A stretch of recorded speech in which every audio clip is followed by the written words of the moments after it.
بسم اللہ الرحمن الرحیم۔ السلام علیکم ناظرین۔ اس قسط کے آغاز میں جاندار بے اور اسلحان الیار کی سخت مخالفت کرتے ہیں۔ پھر اسلحان کہتی ہے انہوں نے ہمارے ہی قبیلے میں اورال بے کو مجرم بنا کر ان کو سزا سنا دی، آپ ان کی حمایت کرنے کی کیسے ہمت کر سکتے ہو؟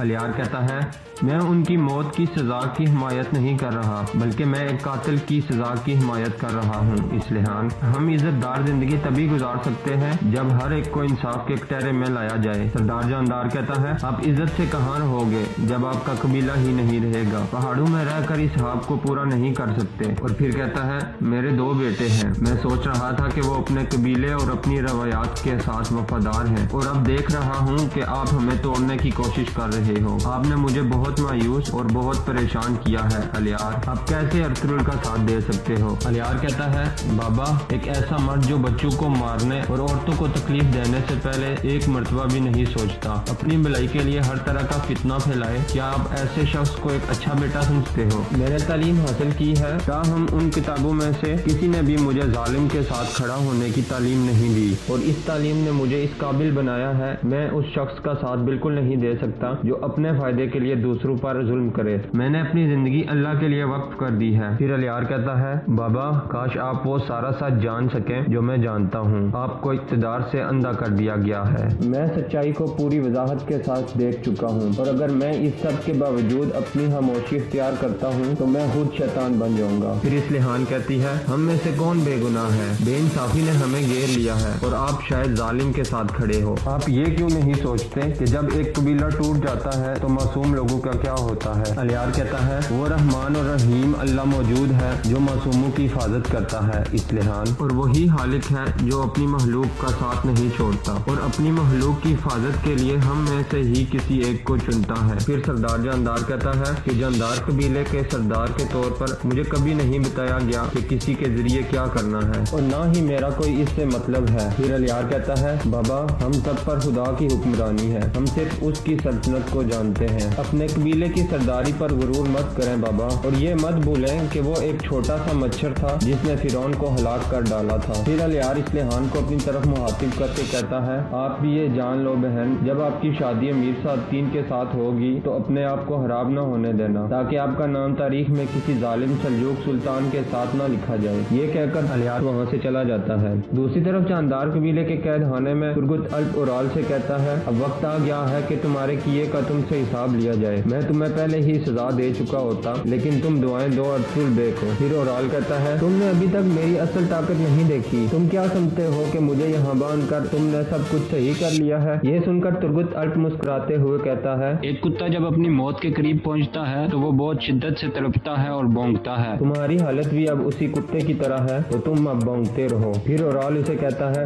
ایک مرتبہ مجھے یہاں سے باہر نکلنے دو تو پھر میں تمہارا غلیظ سر اتار دوں گا۔ یہ سن کر ترگت الپ کو غصہ آ جاتا ہے اور وہ اس پر حملہ کرنے لگتا ہے۔ اتنے میں الیار آ جاتا ہے اور اس کو روک دیتا ہے اور پھر کہتا ہے وقت آ گیا ہے، چلو اب چلیں بھائیو۔ پھر ترگت اور دوان الپ اورال کے ہاتھ کھولنے لگتے ہیں۔ دوسری طرف اسلحان بھی چولپن کے خیمے میں آ کر اسے کہتی ہے وقت آ گیا ہے بابی، پھر چولپن کو لے کر جانے کے لیے اس کے ہاتھ باندھ دیتی ہے۔ اتنے میں ترگت الپ اورال کو کھینچ کر باہر لے کر جا رہا تھا تو جاندار قبیلے کے لوگ کہہ رہے تھے ہمارے سردار اورال کو چھوڑ دو، یہ قاتل نہیں ہے۔ اس کے بعد سردار جاندار بھی باہر آ جاتا ہے تو پھر اورال اور چولپن کو مرکزی خیمے کے باہر لایا جاتا ہے۔ پھر اورال چولپن کو کہتا ہے یہ آخری رات تھی جو ہم نے ایک دوسرے کے بغیر گزاری ہے، اس کے بعد ہمیں موت بھی جدا نہیں کر سکتی۔ یہ سن کر چولپن مسلسل رو رہی ہوتی ہے۔ اس کے بعد سپاہی ان دونوں کو کھینچ کر ہلنی بازار کی طرف روانہ ہو جاتے ہیں جہاں عدالت لگائی جانی تھی۔ دوسری طرف ہلنی بازار میں عدالت کے لیے سیکیورٹی کے سخت اقدامات کیے جا رہے ہوتے ہیں۔ اسی دوران حلیمہ سلطان اندر ارطغرل کو آ کر کہتی ہے مجھے لگتا ہے کہ سعادتین کو پیک اورال کو بچانے کی ہر ممکن کوشش کرے گا۔ ارطغرل کہتا ہے اب وہ انصاف کو دھوکہ نہیں دے سکیں گے حلیمہ سلطان، اس فتنہ باز شیطان اورال کا خاتمہ ہونے والا ہے، لیکن یہ جان لو کہ اگر سعادتین کو پیک نے اس کو بچانے کی کوشش بھی کی تو پھر بھی انصاف قائم ہوگا۔ میں نے ان کے لیے ایک ایسا حیرت انگیز اقدام کیا ہوا ہے کہ جسے دیکھ کر وہ سب حیران رہ جائیں گے۔ ادھر کارا چیسر قلعے میں کمانڈر رسولیس پیترس کو کہتا ہے آج ہلنی بازار میں اورال اور لسکارس کا مقدمہ چلایا جائے گا۔ जिसके बाद उनको सजा देने के लिए कौनियां लेकर जाएंगे। तुम रास्ते में उनके लिए एक जाल बिछाओगे और फिर दोनों को पकड़कर यहाँ लेकर आओगे। फिर पैतरस कहता है, जैसा आपका हुक्म कमांडर। ये कहकर पैतरस वहाँ से चला जाता है। पैतरस के जाने के बाद हेलेना अंदर आ जाती है। कमांडर वसूलियस हेलेना को कहता है, मेरे पास तुम्हारे लिए एक खुशखबरी है। आज तुम्हारे बाबा के कातलों के खिलाफ एक मुकदमा चलाया जाएगा, जिसके बाद उन्हें सजा दी जाएगी। ये सुनकर हेलेना कहती है, मैं भी वहाँ जाना चाहती हूँ ताकि उन कातलों के मुंह पे थूक सकूं। फिर कमांडर वसूलियस हेलेना को कहता है, क्यों नहीं, तुम जरूर जाओगी वहाँ, ये तुम्हारा हक है। दूसरी तरफ हलीमा सुल्तान हैमा हनम से कहती है, मुझे याद है जब मुश्तकीन का मुकदमा चलाया गया था तो सादतीन ने कैसे मामलात को खराब किया था। फिर हैमा हतून कहती है, लेकिन तुम ये मत भूलो कि उसकी तमाम चालों के बावजूद इंसाफ कायम हुआ था। फिर दुंदार कहता है, हमें इस उराल पर मुकदमा चलाने के बजाय खुद ही उसे सजा दे देनी चाहिए थी। ये इस काबिल नहीं है कि इस पर मुकदमा चलाया जाए। इतने में अर्तुगरुल भी उधर आ जाता है और फिर दुंदार को कहता है, अगर तुम चाहते हो कि लोग तुम पर एतबार करें तो तुम्हें अदालत के जरिए ही इंसाफ कायम करना चाहिए और अल्लाह भी हमें इसी चीज का हुक्म देता है। और जैसा तुम सोच रहे हो, अगर मैं वैसा कर देता तो अभी दोनों कबीलों के दरमियान जंग चल रही होती और इस तरह बहुत से मासूम लोगों का खून बह जाता। इतने में बमसी अंदर आ जाता है और आकर बताता है कि वो लोग आ गए हैं अर्तुगरुल बे। ये सुनकर अर्तुगरुल बाहर चला जाता है। बाहर अलियार की सरबराही में लश्कारिस ओराल और चोलपन को लेकर आया जा रहा होता है। इसी दौरान चोलपन ओराल को कहती है, मैंने सोचा था कि हम दोनों ही गट्ठे मरेंगे, लेकिन मेरे बच्चे की वजह से शायद मुझे बाद में मारा जाएगा। फिर ओराल चोलपन को कहता है, मैं अपने बच्चे को यतीम नहीं होने दूंगा। अमीर सादतीन और मेरे बाबा मुझे बेगुनाह समझते हैं, इसलिए मुकदमे के दौरान तुम अपने मौक़िफ़ पे डटी रहना। इतने में अर्तुगरुल बाहर आ जाता है तो फिर उनका आमना सामना हो जाता है। फिर ओराल कहता है, दुआ करो कि मुकदमे में मैं मारा जाऊं और अगर मैं बेगुनाह साबित होकर आजाद हो गया तो तुम्हारी सारी कहानियां हकीकत में बदल जाएंगी, जिसके बाद तुम और तुम्हारे जंगजू और फिर तुम्हारी बीवी और बच्चा भी मेरी गोद में आकर गिरेंगे। फिर मैं तुम्हें सिखाऊंगा कि इंसाफ का मतलब क्या होता है। ये सुनकर अर्तुगरुल से कहता है, तुम दुआ करो कि इस मुकदमे में मारे जाओ ताकि तुम्हें मार कर मुझे अपने हाथ गंदे न करने पड़े। और रही बात तुम्हारे बच्चे की, तो मैं उसे तुर्कों के लिए एक लानत नहीं बनने दूंगा और जब तुम्हें सजा मिल जाएगी तो मैं हर मुमकिन कोशिश करूंगा कि तुम्हारे बच्चे की सही तरबियत करके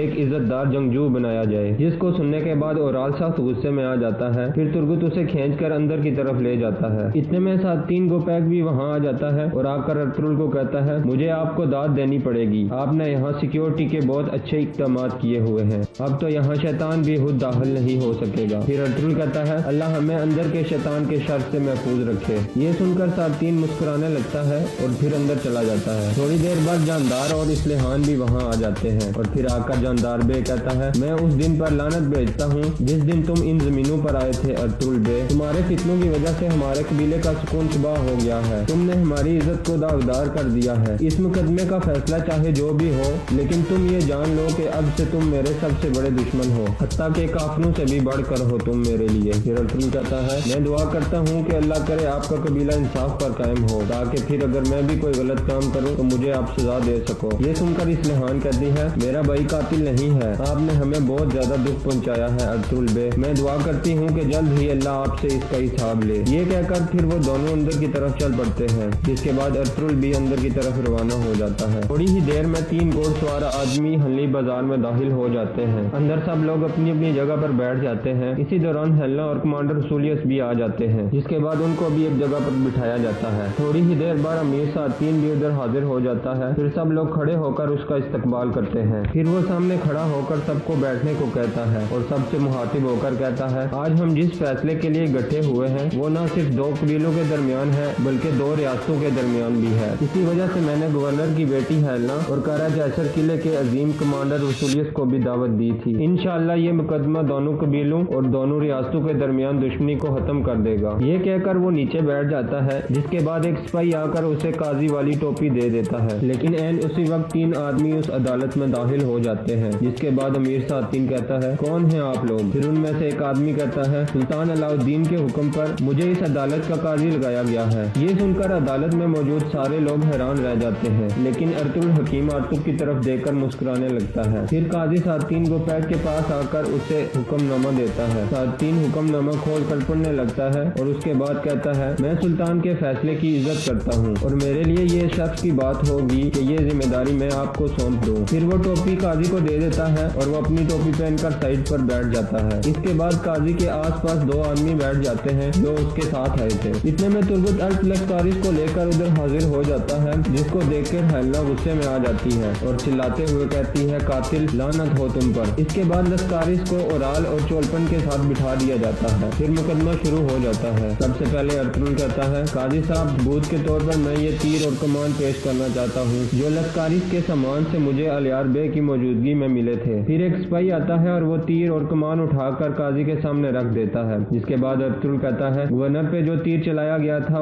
वो तीर भी इन्हीं में शामिल है। फिर तीनों काजी वो तीर उठाकर देखना शुरू हो जाते हैं, जिनको देखने के बाद वो तीनों कहते हैं कि ये तीर एक जैसे हैं। फिर काजी लस्कारिस को मुखातिब करता है और कहता है, जो अर्तुगरुल बे ने कहा है क्या वो सब कुछ सही है? लस्कारिस कहता है, जी हाँ, ये सब कुछ दुरुस्त है। मैंने गवर्नर को इसी तीर से निशाना बनाया था और ऐसा करने का हुक्म मुझे ओराल ने दिया था। जिसको सुनकर ओराल कहता है, ये झूठ है काजी साहब। फिर हेलेना खड़ी हो जाती है और कहती है, कातिलो, तुम सब का हिसाब जरूर होगा। खुदा की लानत हो तुम पर, तुमने मेरे बाबा को कत्ल कर दिया। ये कहकर वो रोते हुए बाहर चली जाती है। जिसके बाद बामसी भी उठकर उसके पीछे चला जाता है। फिर ओराल कहता है, मैं और मेरी बीवी इन इल्जामात को मुस्तरद करते हैं। ये सबूत जाहिर करता है कि लस्कारिस कातिल है, लेकिन ये बिल्कुल साबित नहीं करता कि मेरा इससे कोई लेना देना है। फिर काजी कहता है, लस्कारिस का ये भी कहना है कि आपने अर्तुगरुल के बीवी और बच्चे हत्ता कि अपनी बहन इस्लेहान को भी कत्ल करने की कोशिश की थी और इसके अलावा टोकटामिश और अयबूब खातून को अपनी बीवी चोलपन के साथ मिलकर कत्ल किया है। क्या ये सब भी झूठ है ओराल? ओराल कहता है, ये सब झूठ है काजी साहब। इन सब फितनों के पीछे सिमन था जिसको मैंने कत्ल कर दिया है। फिर तुर्गुत अल्प बोलता है और कहता है, काजी साहब, हम सिमन को जिंदा सलामत पकड़ने वाले थे ताकि वो सब गुनाहों का एतराफ करे, लेकिन हमारे रोकने के बावजूद ओराल ने उसको कत्ल कर दिया था। ये चाहता था कि उसको एतराफ करने से रोका जाए ताकि इसके गुनाह सामने न आ पाए, जिसमें ये कामयाब हो गया था। इसके बाद अर्तुगरुल कहता है, 3 और गवाह हैं जो इस बात को साबित करेंगे कि ओराल ने मेरे जंगजुओं का कत्ल करके मेरी कलीनें जला दी थी जो मैंने कुस्तुनतुनिया की तरफ रवाना की थी। और मैं उन गवाहों को भी पेश करना चाहता हूँ जिनमें जानदार बे, अलियार बे और सिपाही कुतलुजा शामिल है। फिर काजी सबसे पहले अलियार से पूछता है, क्या ये सच है? अलियार कहता है, जी बिल्कुल ये सच है। उसके बाद काजी सिपाही कुतलुजा से पूछता है, क्या अर्तुगरुल बे सच कह रहे हैं? सिपाही कुतलुजा कहता है, जी हाँ बिल्कुल, ये सब दुरुस्त है। इसके बाद काजी जानदार बे को कहता है, जानदार बे आप बताएं आपका क्या मौकिफ है? सरदार जानदार कहता है, ये सच है, मेरे बेटे ने गलती की थी, ये अपने लालच में गिरफ्तार हो गया था, लेकिन दोनों कबीलों में दुश्मनी को फैलने से रोकने के लिए मैंने उन डाकुओं को ढूंढकर सबको मार दिया था जिन्होंने अर्तुगरुल बे के जंगजुओं को कत्ल किया था और इनके जंगजुओं का बदला मैंने ले लिया था। फिर अर्तुगरुल कहता है, और आपका दोस्त टोकटामिश भी मारा गया था, उसके बारे में आपका क्या ख्याल है? क्या उनकी मौत को भी आप रायगान जाने दोगे? फिर सरदार जानदार कहता है, अर्तुगरुल हमें तबाह करने की कोशिश कर रहा है। ये मेरे बेटे के एक जुर्म को अपनी ख्वाहिशात को पूरा करने के लिए इस्तेमाल कर रहा है। ये सुनकर काजी कहता है, बहुत हो गया, आप इस तरह हंगामा करके इंसाफ को हासिल नहीं कर सके। फिर काजी सिपाही कुतलुजा की तरफ दोबारा मुखातिब होता है और कहता है, आप बताओ कि आपने अयबूब खातून की मौत कैसे देखी? कुतलुजा कहता है, टोकटामिश की मौत के बाद वो गायब हो गई थी, मुझे उसकी हरकतें मशकूक लगना शुरू हो गई। मैंने उससे बात की और उसके जुर्म के बारे में उसे बताया, जिसके बाद उसने लाजमी चोलपन खातून को इस बारे में बताया होगा कि मुझे उस पर शक हो गया है और इसी वजह से वो मारी गई है। फिर अलियार कहता है, कुतलुजा ने जब मुझे इस बारे में बताया था तो मैं अयबूब के हेमे में गया था, उसको सांस बंद करके मारा गया है काजी साहब। उसके सर के पीछे एक चोट का निशान था और उसके मुंह से एक बकरी का बाल निकला था जो तकिए से उतरा था। इसके अलावा उसके जिस्म की रंगत नीले रंग की हो गई थी जो तब होती है जब किसी को सांस बंद करके मारा जाए। और यही हकीकत है काजी साहब।